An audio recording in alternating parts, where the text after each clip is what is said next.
ഒരു നേതാവിൻ്റെയോ ഒരു ഗ്രൂപ്പിൻ്റെയോ പിൻബലമില്ലാതെ നിഷ്പക്ഷമായി ചിന്തിച്ചു കഴിഞ്ഞാൽ കേരളത്തിൻ്റെ മുഖ്യമന്ത്രി സ്ഥാനത്തേക്ക് വരാൻ എന്തുകൊണ്ടും യോഗ്യനായ ഒരു വ്യക്തി ആരാണെന്ന് ചോദിച്ചു കഴിഞ്ഞാൽ യാതൊരു സംശയവുമില്ല, അത് വി.ഡി. സതീശൻ സാർ തന്നെയായിരിക്കും. കാരണം UDFൻ്റെ ഈ വിജയത്തിൻ്റെ പിന്നിൽ പ്രതിപക്ഷ നേതാവായ വി.ഡി. സതീശൻ വലിയ പങ്കുണ്ടെന്ന കാര്യത്തിൽ ഒരു തർക്കവുമില്ല. കഴിഞ്ഞ 5 വർഷക്കാലം പ്രതിപക്ഷ സ്ഥാനത്തിരുന്നുകൊണ്ട് അദ്ദേഹം ചെയ്ത പ്രവർത്തനങ്ങൾ പ്രശംസനീയമാണ്. അദ്ദേഹത്തിൻ്റെ ആ പ്രവർത്തനങ്ങൾ കണ്ട് കേരളത്തിലെ കോൺഗ്രസുകാർ ഒന്നടങ്കം പ്രശംസിക്കുകയുണ്ടായി. നിയമസഭയിൽ പലപ്പോഴായി അദ്ദേഹം നടത്തിയ പല പ്രഭാഷണങ്ങളും വളരെയധികം ശ്രദ്ധേയമായിരുന്നു. കൃത്യമായ രാഷ്ട്രീയ നിലപാടുള്ള, രാഷ്ട്രീയ ബോധ്യമുള്ള ഒരു പ്രതിപക്ഷ നേതാവായിരുന്നു വി.ഡി. സതീശൻ സാർ. തെരഞ്ഞെടുപ്പിൻ്റെ സമയത്ത് അദ്ദേഹം നടത്തിയ പ്രവർത്തനങ്ങൾ വളരെ മികച്ചതാണ്. എന്നാൽ ഇപ്പോൾ തെരഞ്ഞെടുപ്പ് കഴിഞ്ഞ് UDF വളരെ മികച്ച വിജയം കരസ്ഥമാക്കി അധികാരത്തിലെത്തിയപ്പോൾ മുഖ്യമന്ത്രി സ്ഥാനത്ത് നിന്നും അദ്ദേഹത്തെ ഒഴിവാക്കുന്ന ആ ഒരു പ്രവണത, അതിനോടൊരിക്കലും യോജിക്കാൻ കഴിയില്ല. നമുക്കറിയാം, കേരളത്തിൻ്റെ മുഖ്യമന്ത്രി പിണറായി വിജയനെ പ്രതിപക്ഷ നേതാവായിരിക്കുമ്പോൾ പരസ്യമായി ഒരു സംവാദത്തിന് വെല്ലുവിളിക്കുകയുണ്ടായി. ഒരു പക്ഷേ കേരള ചരിത്രത്തിൽ ഇതുപോലെ ആർജവമുള്ള, ഇത്രയധികം നിലപാടുള്ള, ധൈര്യമുള്ള ഒരു പ്രതിപക്ഷ നേതാവിനെ നമുക്ക് കണ്ടെത്താൻ കഴിയില്ല. മാത്രമല്ല, അദ്ദേഹം UDFന് കിട്ടുന്ന സീറ്റുകളുടെ എണ്ണം കൃത്യമായി പ്രഡിക്റ്റ് ചെയ്തിരുന്നു.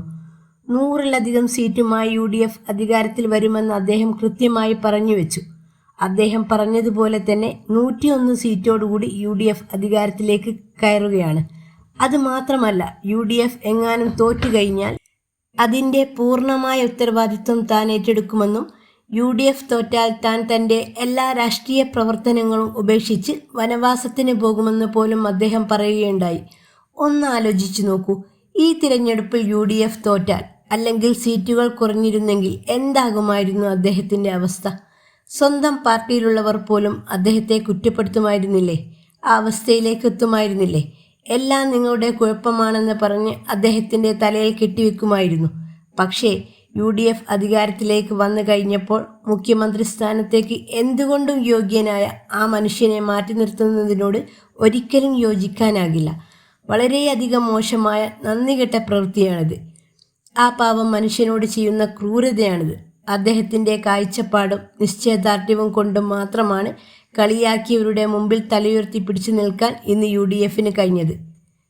ഇന്ന് മുഖ്യമന്ത്രി കസേരയ്ക്ക് വേണ്ടി കണക്ക് പറയുന്നവരൊക്കെ സ്വാർത്ഥ താല്പര്യങ്ങൾക്ക് വേണ്ടി ഗ്രൂപ്പ് കളിക്കുമ്പോഴും ഒറ്റയ്ക്ക് വഴിവെട്ടി വന്നവനാണ് വി.ഡി. സതീശൻ സർ. പോസ്റ്ററുകളിലും ഫേസ്ബുക്ക്, ഇൻസ്റ്റഗ്രാം പോസ്റ്റുകളിലും മാത്രമല്ല, ജനങ്ങളുടെ ഹൃദയത്തിലും ആ മനുഷ്യന് 100-ൽ 100 മാർക്കാണ്. നിന്റെ പുക കണ്ടിട്ട് ഇതടങ്ങൂ എന്ന് നിങ്ങൾ മനസ്സിലാക്കി വെച്ചിട്ട് നല്ലതാണ്. ഇതൊക്കെ ഒരു ചെറിയ ഡോസാണ്. നിങ്ങൾ കത്തതിനെ കക്കിച്ചിട്ട് ഞങ്ങൾ അവസാനിപ്പിക്കൂ സഖാക്കളെ. ഭരണന്മാരെ അവസാനിക്കും നിങ്ങൾ വിചാരിക്കണ്ട. ഞങ്ങളൊക്കെ നിൽക്കുന്നുണ്ടെങ്കിൽ, ഇങ്ങനെ തന്നെ ആയിട്ടുണ്ടെങ്കിൽ, ഇരുട്ടിന്റെ മറവിൽ CPM-കാരന്റെ കത്തി പള്ളത്തിൽ കയറിയിട്ടില്ലെങ്കിൽ ഓർത്തു വെച്ചോ, കണക്കുകൾ നിന്നെ കൊണ്ട് പറയിപ്പിച്ചിട്ട്